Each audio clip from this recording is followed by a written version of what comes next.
तो अब तक हमने देखा कि व्यतिकरण की घटना में माध्यम के किसी बिंदु पर परिणामी आयाम का मान a बराबर √a1² plus a2² plus 2a1a2 cos phi होता है और परिणामी तीव्रता का मान I equal to I1 plus I2 plus 2√I1I2 cos phi होता है। ये इनको हमने समीकरण A और B दिए हैं और अब हमें संपोषी और विनाशी व्यतिकरण की शर्तों को निकालना है और ये देखना है कि संपोषी व्यतिकरण वाले जगह पर तरंग की तीव्रता कितनी होगी और विनाशी व्यतिकरण वाले जगह पर तीव्रता कितनी होगी। तो सबसे पहले हम स्टार्ट करेंगे संपोषी व्यतिकरण की शर्त से। संपोषी व्यतिकरण की शर्त, कंडीशन फॉर कंस्ट्रक्टिव इंस्ट्रक्शन।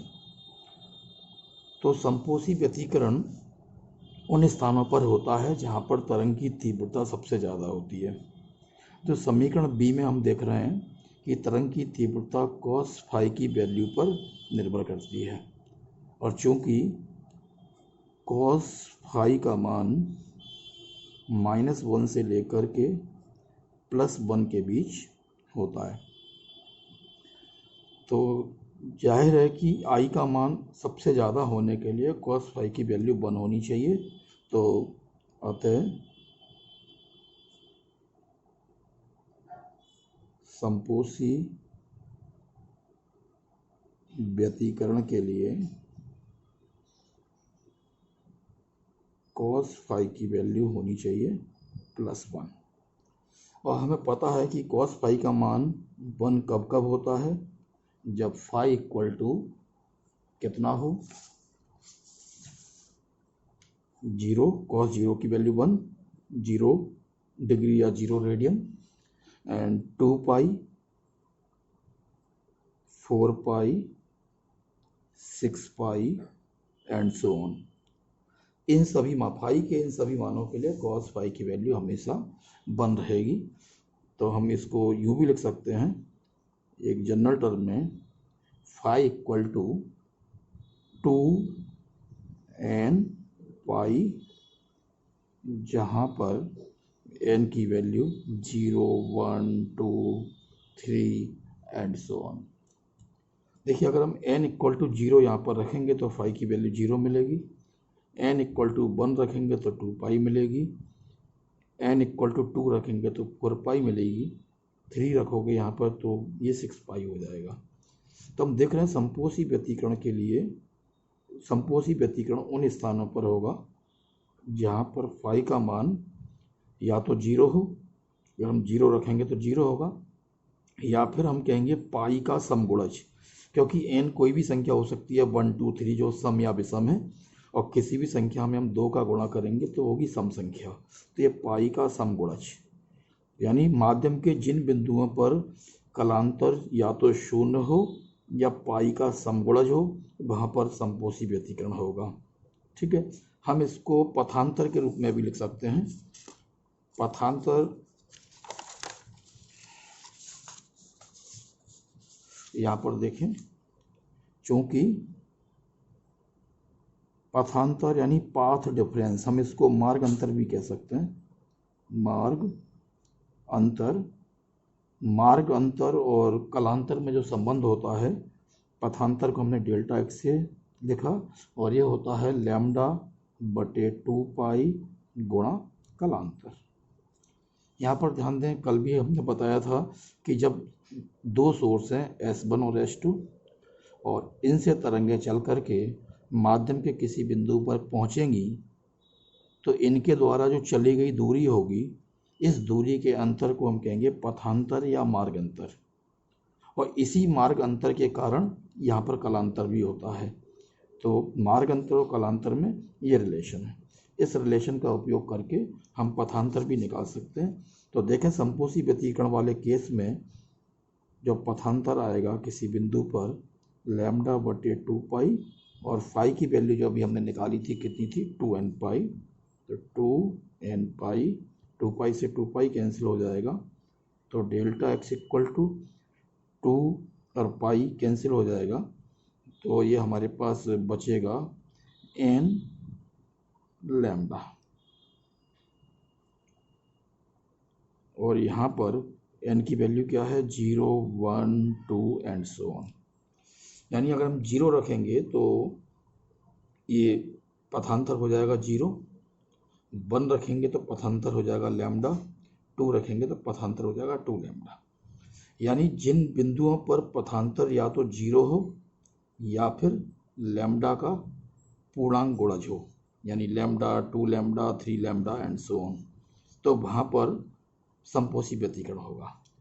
जैसे यहाँ पर देखें, पर्दे पर अगर मान लीजिए हम एक बिंदु ऐसा ले लें जिसकी S1 से दूरी और S2 से दूरी बराबर हो, तो ये जब दूरियां बराबर होंगी तो पथांतर हो गया 0, और जब पथांतर 0 हो जाएगा तो यहाँ पर हमने देखा पथांतर 0 होगा, यानी वहाँ पर समपोषी व्यतिकरण होगा। तो इस बिंदु पर समपोषी व्यतिकरण होगा, इसका मतलब है यहाँ पर जो फ्रिंज दिखेगी वो चमकदार फ्रिंज होगी, रोशनी वाली फ्रिंज होगी। इसी तरह से हमें और भी बिंदु मिलेंगे ऊपर या नीचे की तरफ, जहाँ पर पथांतर हो सकता है लैम्डा के बराबर हो, यानी हम n इक्वल टू 1 रखेंगे तो लैम्डा आएगा, 2 रखेंगे तो 2 लैम्डा आएगा। तो जहाँ पर पथांतर लैम्डा के बराबर हो, 2 लैम्डा के बराबर हो, इसी प्रकार 3 लैम्डा के बराबर हो, वहाँ पर भी हमें दीप्त फ्रिंजें मिलेंगी, यानी रोशनी वाली फ्रिंजें मिलेंगी। अब बात यह आती है किन बिंदुओं पर कलांतर 0 या पाई का समगुणज होगा, या यूं कहें पथांतर 0 या लैम्डा का पूर्णांक गुणज होगा। ये वो बिंदु होते हैं जहाँ पर तरंगें समान कला में मिलती हैं। जहाँ पर तरंगें समान कला में मिलेंगी तो हम कहेंगे कि जिन बिंदुओं पर तरंगें समान कला में मिलती हैं उन बिंदुओं पर समपोषी व्यतिकरण होता है। तो ये समपोषी व्यतिकरण की शर्त हो गई। तो हम बात करें समपोषी व्यतिकरण वाले स्थानों पर या बिंदुओं पर परिणामी आयाम का मान कितना होगा। समपोषी व्यतिकरण वाले स्थानों पर परिणामी आयाम, तो समपोषी व्यतिकरण में वाले स्थानों पर तीव्रता सबसे ज़्यादा होती है, तो जाहिर है आयाम भी सबसे ज़्यादा होगा।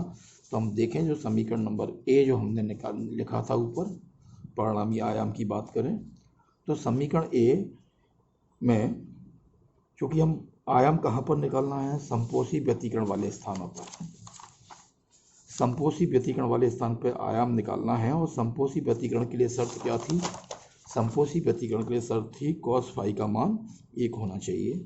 तो जो समीकरण ए है इसके में ये आयाम का समीकरण है, हम इसमें कॉस फाई की ये पर 1 रखें। कॉस फाई की ये पर जब हम 1 लिखेंगे तो ये क्या बनेगा,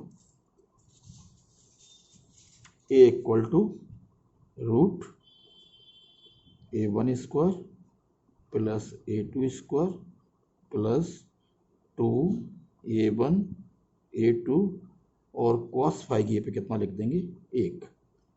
क्योंकि ये आयाम अधिकतम है तो हम इसको A मैक्सिमम भी लिख सकते हैं, A मैक्सिमम यानी आयाम का अधिकतम मान।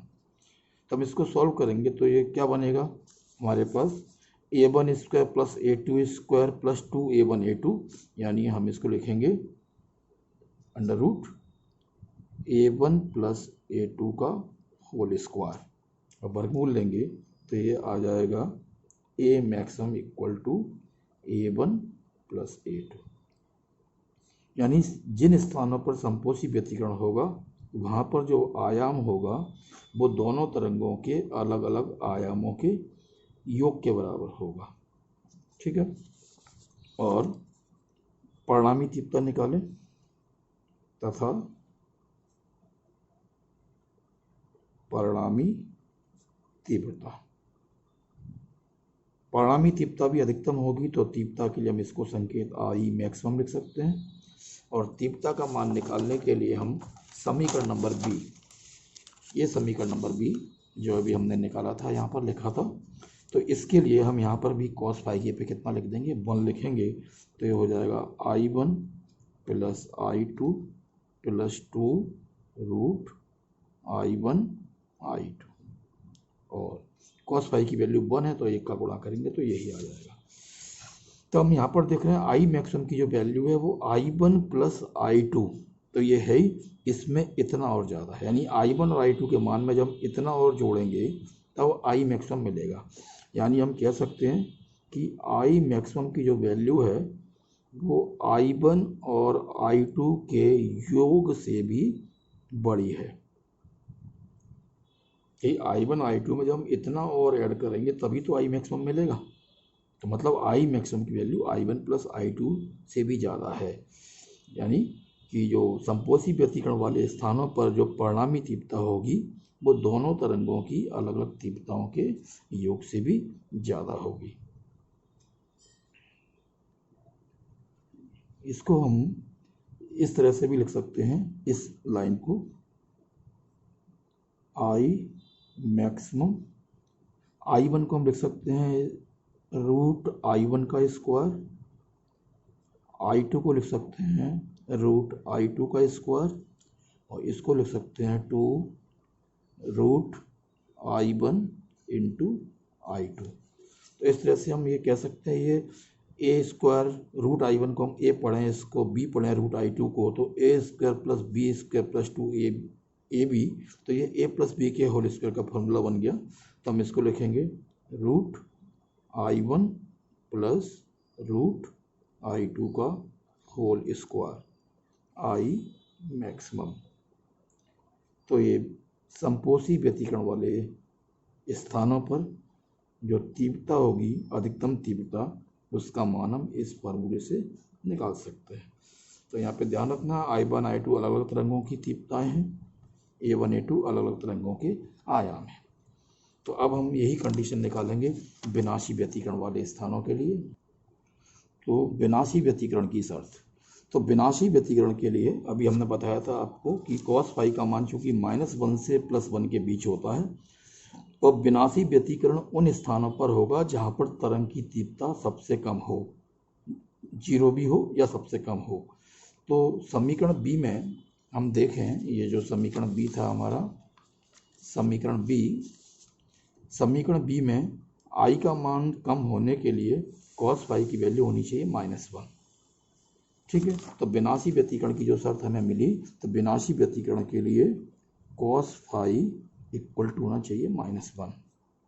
इसके लिए मतलब विनाशी व्यतिकरण के लिए। ठीक है, तो अतः चलिए cos फाई इक्वल टू -1, तो फाई इक्वल टू, हमें ये देखना है cos फाई का मान -1 कब कब होगा। cos 180 डिग्री यानी पाई रेडियन के लिए -1 होता है। इसी तरह से 3 पाई, cos 3 पाई की वैल्यू -1 होगी, cos 5 पाई की वैल्यू -1 होगी, इसी तरह से और।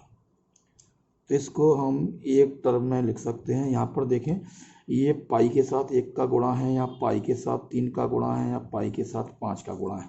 तो 1, 3 और 5 विषम संख्याएं हैं। तो विषम संख्या को हम क्या लिख सकते हैं, मान लो n हमारे पास कोई एक नंबर है, ये सम या विषम कुछ भी हो सकता है। इसमें अगर 2 का गुणा करेंगे तो क्या मिलेगा, एक सम संख्या, और सम संख्या में हम 1 माइनस कर दें या 1 प्लस कर दें तो ये विषम संख्या बनेगी। यानी 135 को हम 2n-1 लिख सकते हैं और ये पाई। तो यहाँ पर n इक्वल टू कितना हो जाएगा, n equal to 1 2 3 and so on. देखिए हम n इक्वल टू 1 यहाँ पर रखेंगे तो ये पाई आ जाएगा, 1 आ जाएगा। अगर हम n इक्वल टू 2 रखेंगे तो ये 3 हो जाएगा, 3 पाई। n इक्वल टू 3 रखेंगे तो ये 5 बन जाएगा, 5 पाई। तो ये विनाशी व्यतिकरण की शर्त है, यानी माध्यम के जिन स्थानों पर तरंगों के बीच कलांतर पाई का विषम गुणज होगा, विषम गुणज यानी पाई, 3 पाई, 5 पाई, वहाँ पर विनाशी व्यतिकरण होगा। और पथांतर की बात करें, पथांतर कितना होगा इस केस में, पथांतर डेल्टा x इक्वल टू जैसा बताया था λ/2 पाई गुणा कलांतर। तो λ/2 पाई और कलांतर की वैल्यू है 2n-1 इंटू पाई, तो हम इसको लिखेंगे 2n-1, पाई से पाई कैंसिल हो जाएगा, λ/2 डेल्टा x ये हमारे पास पथांतर निकल आया। और यहाँ पर n की वैल्यू है 1 2 3 एंड सो ऑन। यानी माध्यम के जिन बिंदुओं पर पथांतर लैम्डा बटे 2 का विषम गुणज, ये संख्या विषम संख्या है, तो माध्यम के जिन बिंदुओं पर पथांतर लैम्डा बटे 2 का विषम गुणज होगा वहां पर विनाशी व्यतिकरण होगा। यानी कलांतर पाई का विषम गुणज हो या पथांतर लैम्डा बटे 2 का विषम गुणज हो, दोनों का मतलब एक ही है। ये कलांतर के रूप में बात लिखिए, पथांतर के रूप में लिखिए, वहां पर विनाशी व्यतिकरण होगा। और ये चीज कब होती है? जब तरंगें विपरीत कला में मिलती हैं। यानी हम यूँ कह दें, जब माध्यम के किसी बिंदु पर तरंगें विपरीत कला में मिलती हैं, या यूँ कहें माध्यम के जिन बिंदुओं पर कलांतर पाई का विषम गुणज होता है, या यूँ कहें कि माध्यम के जिन बिंदुओं पर पथांतर लैम्डा बटे 2 का विषम गुणज होगा, वहाँ पर विनाशी व्यतिकरण हमें मिलेगा। ये विनाशी व्यतिकरण की हमारी शर्त निकल आई। ठीक, तो अब हम देखें जो है विनाशी व्यतिकरण में परिणामी आयाम कितना होगा। विनाशी व्यतिकरण वाले स्थानों पर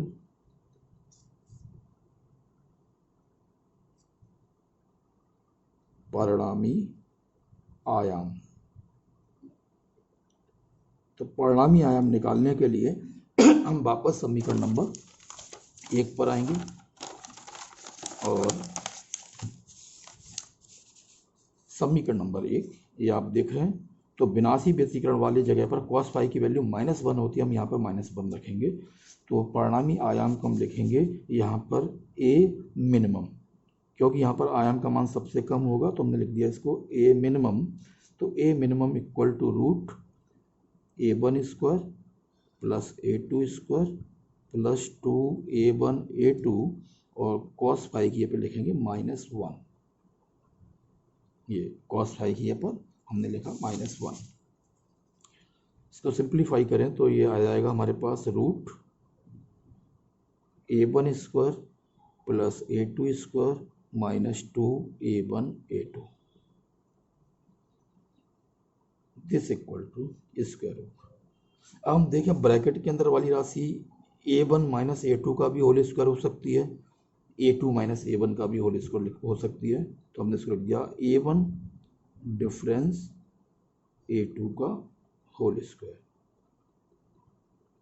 नहीं, a1 और a2 में से जो बड़ा हो उसमें से माइनस कर दें। हम इसको a1 माइनस a2 का भी होल स्क्वायर लिख सकते हैं और a2 माइनस a1 का भी होल स्क्वायर लिख सकते हैं।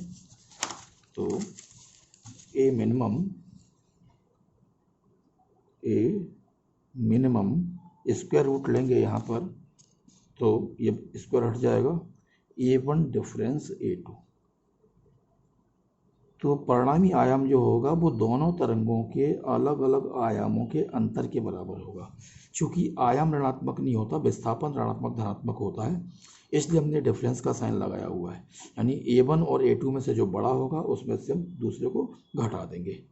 लेकिन अगर मान लीजिए यदि तरंगों के आयाम समान हो, तरंगों के आयाम समान हो, अर्थात जो a1 और a2 है अगर मान लीजिए बराबर हैं और प्रत्येक का मान स्मॉल a है माना, तब a मिनिमम की वैल्यू, यहाँ देखें a1 और a2 का अंतर है, इस दोनों के मान बराबर है, तो ये अंतर कितना हो जाएगा? 0 हो जाएगा।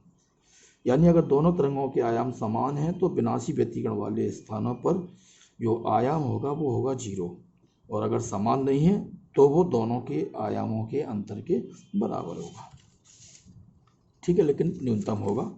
और हम परिणामी तीव्रता निकालें तथा परिणामी तीव्रता। परिणामी तीव्रता के लिए हमें समीकरण नंबर बी पर जाना पड़ेगा।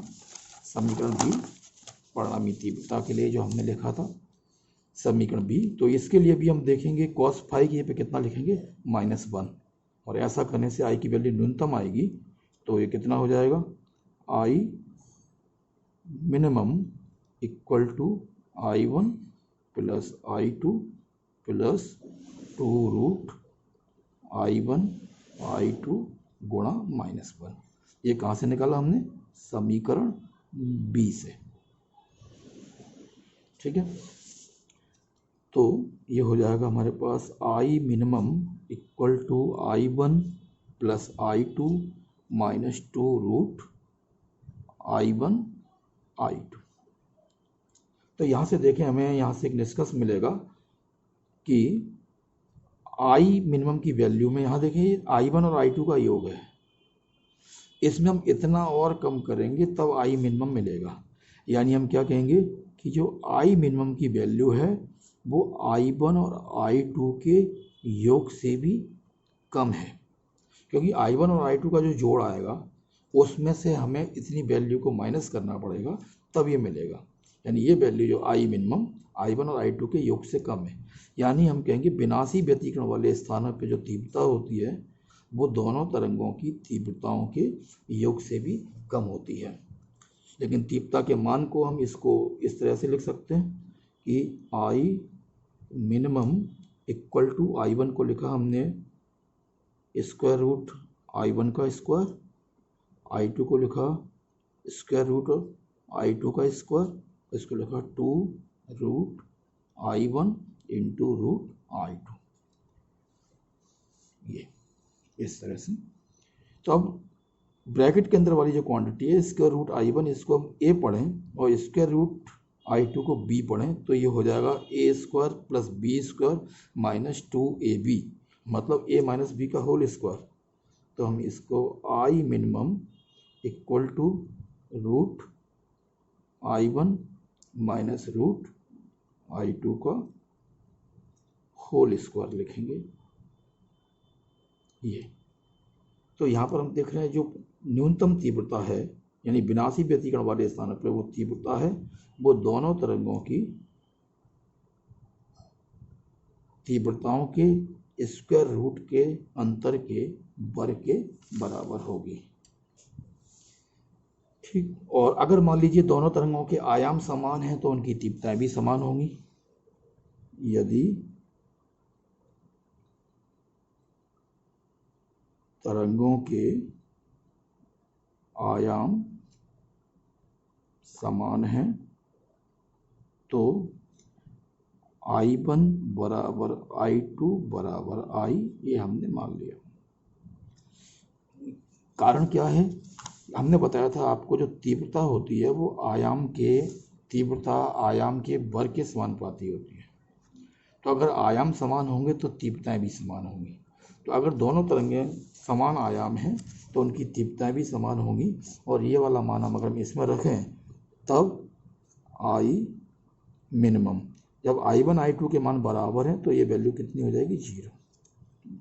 यानी अगर दोनों तरंगें समान आयाम वाली हैं तो विनाशी व्यतिकरण वाले स्थानों पर परिणामी तीव्रता का मान 0 होगा। तो ये विनाशी और संपोषी व्यतिकरण की परिणामी तीव्रता, परिणामी आयाम के मान और उनकी शर्तें हो चुकी हैं।